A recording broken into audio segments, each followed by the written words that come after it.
আল্লাহ তো আমার নবীকে আমেনার মাধ্যমে পাঠাবে, ওই ইহুদি নারীর মাধ্যমে পাঠাবেন না। ঠিক কেন বলেন? আল্লাহর পয়গম্বর বলেন, বলিতু বিন্নিকালা বিসফা, আল্লাহর কসম, হযরতে আদম থেকে নিয়ে আমার বাবা আব্দুল্লাহ পর্যন্ত, আমার মা আমেনা পর্যন্ত, আমার পূর্বপুরুষরা কোনোদিন কোনো মূর্তি দেবতার সামনে মাথা নত করে নাই। যারা আমার পূর্বপুরুষ এরা কোনোদিন শিরিক করে নাই, আর আমার পূর্বপুরুষের মধ্যে কোনোদিন জেনা ব্যভিচার ছিল না।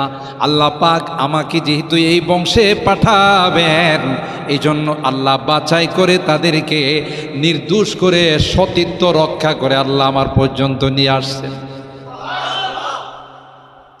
ওই ইহুদি আলেমাকে আব্দুল্লাহ যখন জবাব দিলেন, তখন ইহুদি আলেমা কর ডোন্ট মাইন্ড, আপনি মাইন্ড কইরেন না, আমি কিন্তু আমার যৌবনের তাড়ায় আপনাকে বিয়ের প্রস্তাব দেই নাই গো।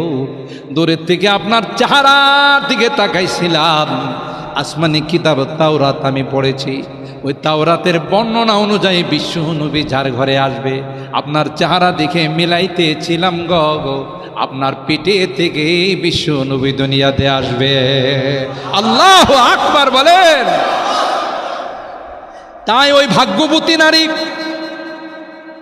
ওই সম্মানিতা নারীটা যদি আমি হতে পারতাম, আপনার সঙ্গে যদি আমার বিয়ে হয়ে যাইত, আর আপনার পিঠে থেকে যদি নূর নবী আমার পেটের মধ্যে আসতো গো, আর সেই মা যদি আমি হতে পারতাম, এই লোভে আপনাকে আমি বিয়ের প্রস্তাব দিয়েছিলাম।